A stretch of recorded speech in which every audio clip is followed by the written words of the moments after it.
নমস্কার বন্ধুরা, আজ আমি কাঁকরোল আলু দিয়ে নিরামিষ তরকারি রান্না করব। দেখুন, ডুমো ডুমো করে আলুগুলোকে আর কাঁকরোলগুলোকে কেটে গুছিয়ে নিয়েছি। তেলটা কড়াইতে দিয়ে দিয়েছিলাম, জিরেটা ফোড়ন দিয়ে আলু কাঁকরোলগুলোকে সব দিয়ে দিলাম।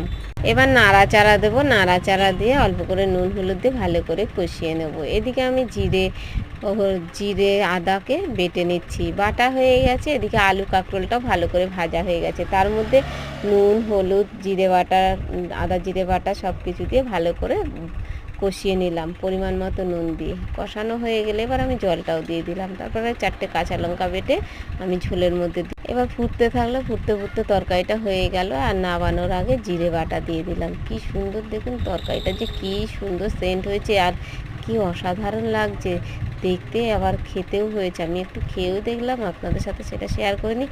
কি অসাধারণ, আপনারা তৈরি করে খেয়ে দেখবেন। লাইক শেয়ার সাবস্ক্রাইব কমেন্ট করতে ভুলবেন না।